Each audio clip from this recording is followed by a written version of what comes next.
নমস্কার, আপনারা শুনছেন উত্তরে কণ্ঠ থেকে আমি প্রভাত বসাক, তুফানগঞ্জ, কোচবিহার। জাগ্রত হিন্দু সমাজের চাপে গতিচ্যুত মমতা ব্যানার্জি। আমরা জানি, যখনই হিন্দু সমাজের ভিতর নানা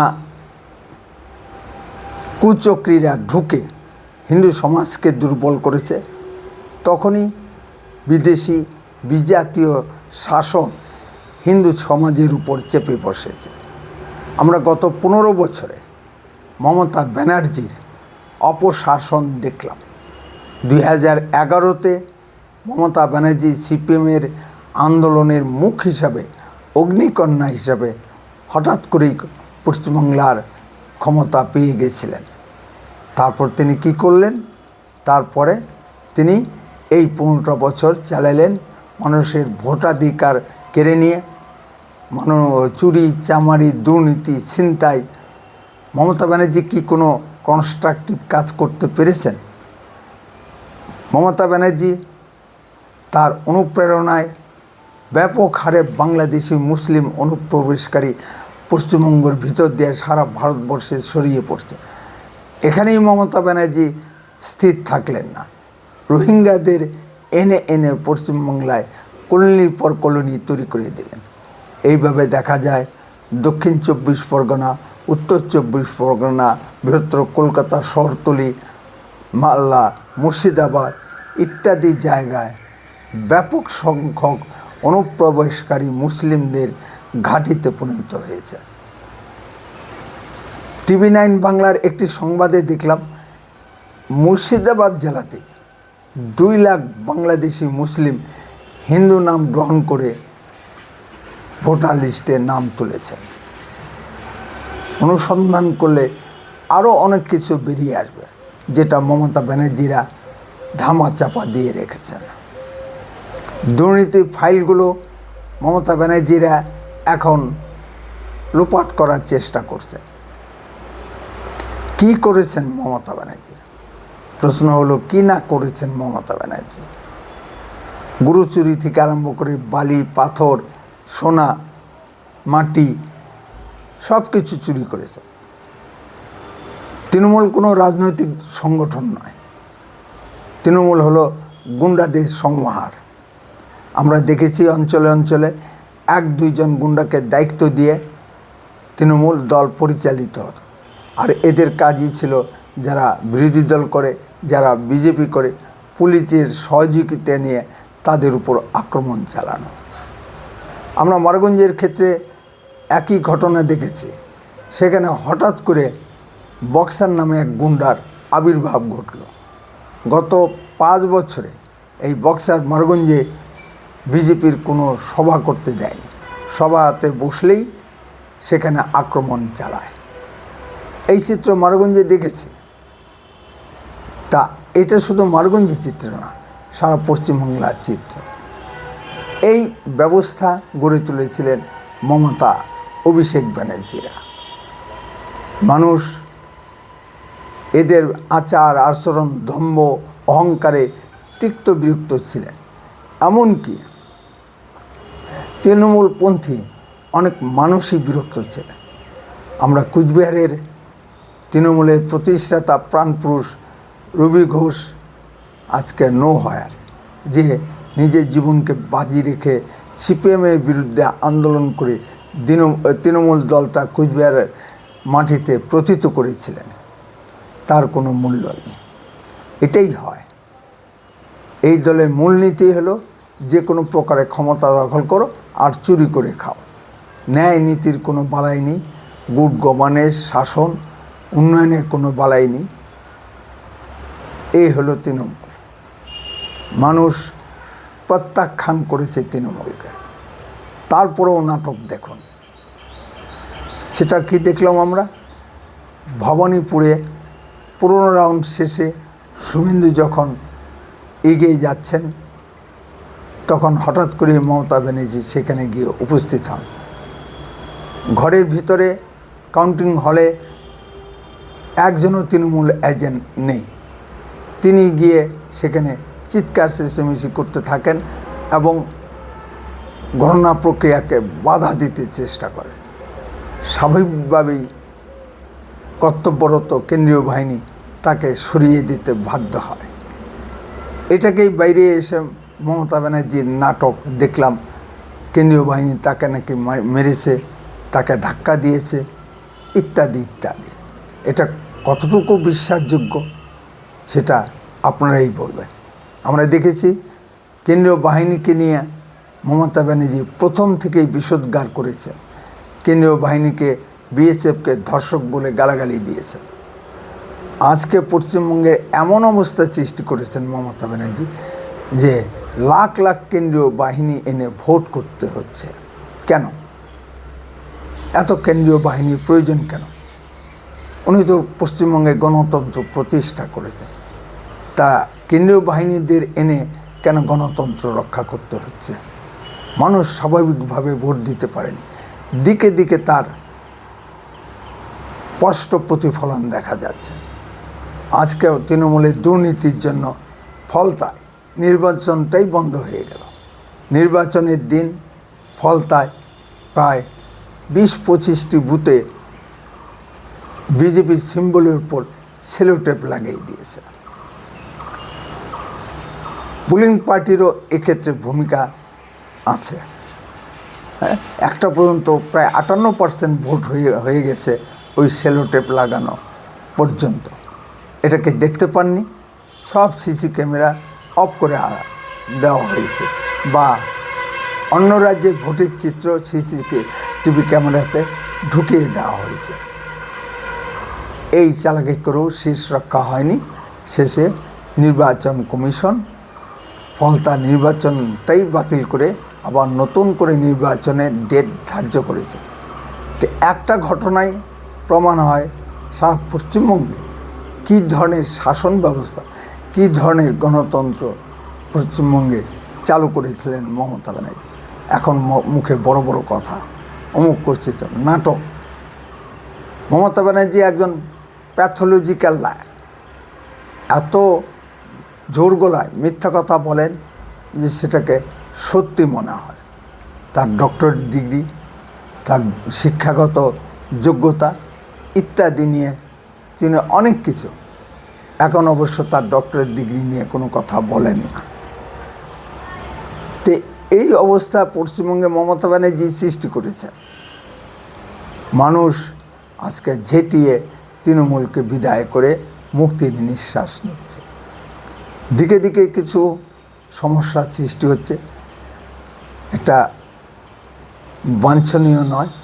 আমরাও এর বিরোধিতা করছি, দলও বিরোধিতা করছে। আইনকেও নিজের হাতে তুলে নেবেন না। কিন্তু এতদিন ধরে যে ধরনের অন্যায় অত্যাচার বিজেপি কর্মীদের উপর হয়েছে, তাতে মানুষ আর স্থির থাকতে পারছে না। যখনই সুযোগ পাচ্ছে তখনই সে প্রতিশোধে নেমে যাচ্ছে। এখন আমার আপনার ওই শুকনো বাণী তারা শুনতে রাজি না। এখন এর বিরুদ্ধে কিছু বলতে গেলে যে বলতে যাবে সেই উল্টা পিট্টি খাবে। কারণ তখন বলবে, যেদিন আমার বাড়ি লুটপাট হয়েছে, আমার বাড়ির সোনা দানা, মহিলাদের উপর অত্যাচার ইত্যাদি হয়েছে, তখন আপনারা কোথায় ছিলেন? আপনারা কি প্রতিরোধ করতে এসেছিলেন? আমাদের কাছে এর কোনো জবাব নেই। আমরা এইটুকুই বলতে পারি, যা যা আছে আইনের হাতে তুলে দেন। হ্যাঁ, এতদিন থানায় ডায়েরি করতে গেলে ডায়েরিটা পর্যন্ত নেওয়া হতো না। এই যে এত ডায়েরি করা হয়েছে, পুলিশকে একটারও কোনো ব্যবস্থা নিয়েছে? বিজেপি কারো বিরুদ্ধে অভিযোগ আনলে নমিনাল ধারায় মামলা দেয়, আর তৃণমূল কারো বিরুদ্ধে অভিযোগ আনলে নন বেলেবল সেকশনে মামলা দেয়। এই কাজগুলো পুলিশকে দিয়ে মমতা ব্যানার্জিরা করিয়েছে। হাজার হাজার বিজেপি কর্মীর নামে মিথ্যা কেস দিয়ে বছরের পর বছর জেল খেটিয়েছে। মানুষ পদ্ম ফুল চিহ্নে ভোট দিয়ে পশ্চিমবঙ্গের রাহুমুক্ত ঘটিয়েছে। এই মমতা ব্যানার্জি সিপিএম বিরোধী আন্দোলনের ছাড়া আর কি গুণ আছে? কোন গুণে এই 15 বছর চাললো, সেটাই একটা সপ্তম আশ্চর্যের এক আশ্চর্য। যাক, পশ্চিমবাংলার পরিবর্তন মানুষকে ধন্যবাদ যে পশ্চিমবঙ্গকে রাহুমুক্ত করেছে। সারা পশ্চিমবঙ্গ জুড়ে বাংলাদেশি জামাতি শাসন প্রতিষ্ঠা করার চেষ্টা করেছে। এই যে জয় বাংলা স্লোগান, এটা কি ভারতীয় স্লোগান? এটা শেখ মুজিবুরের স্লোগান, সেটাকে নিয়ে খেলা হবে। এটাও বাংলাদেশের স্লোগান, পশ্চিমবাংলায় আমদানি করেছে। এখন যারা জয় বাংলা স্লোগান দিছে তাদের ঘাট ধরে 2 বছরের নামে বাংলাদেশে পাঠিয়ে দেওয়া হোক সেই সকল হিন্দুকে। দেখ, 2 বছর বাংলাদেশে থাক, কেমন লাগে, তারপর 2 বছর পর আস, ভারতে আয়।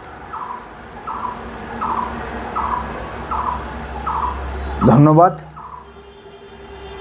আজকে পশ্চিমবঙ্গে রাহুমুক্ত ঘটেছে, চারিদিকে বাঁধ ভাঙা উচ্ছ্বাস। ভবানীপুরে শুভেন্দু মমতা ব্যানার্জিকে হারানোর পর যে বাঁধ ভাঙা উচ্ছ্বাস, আসুন একটু দেখে আস।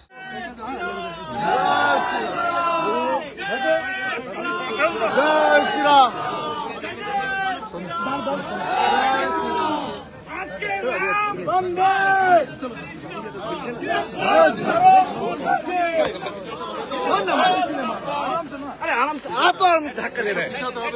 खोल के थोड़ा सा हमको गाय निकल जा रहा है। अरे हमको छोड़िए ना, हमको गाय था धक्का। रास्ता ना खोल के चलो ना। अरे हमको गाय धक्का दे रहा है आप। अरे मीडिया अपने पीछे जाना तो हो जाए।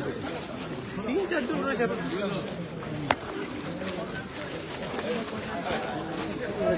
अरे क्यों धक्का मारते भाई तुम लोग? सर्टिफिकेट कलेक्ट कर लेने देना, उसके बाद बाइक थोड़ा आप थोड़ा बाहर आइए, थोड़ा सा बाहर आइए, हम लोग काम करने दीजिए। हाँ हाँ, थोड़ा सा साइड में रहिए ना।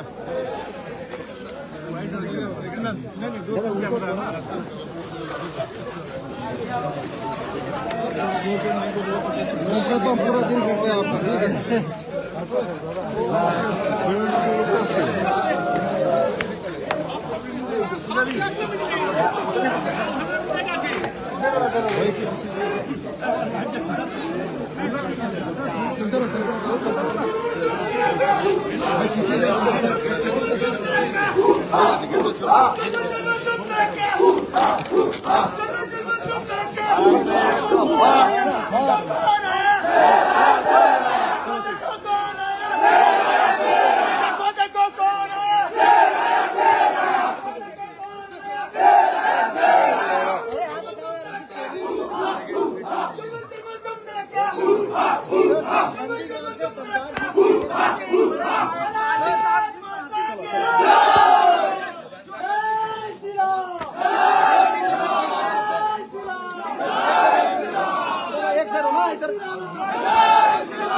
तू मेरे को छोड़ना, ठीक है।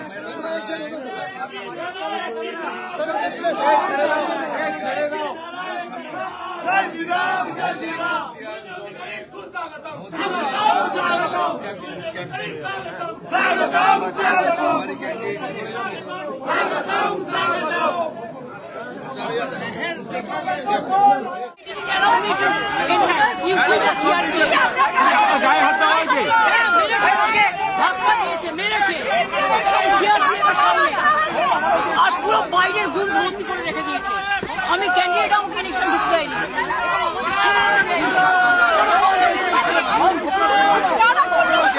বিজেপি এরা হচ্ছে দানবিক পার্টি। 100টা সিট লুট করেছে, 100টা more than 100 seats they looted and cheated, and this election commission is a BJP commission. আমরা কমপ্লেন করেছি, time to time complain lodge করেছি। ইভেন মনোজ আগরওয়ালকেও কমপ্লেন লজ করা আছে। I gave my complaint at 4 o'clock. the RO. I complained DO. I complained CO West Bengal. Even I sent all the SMS to Manoj Agarwal, but they are not doing anything. It's a immoral victory, not moral victory.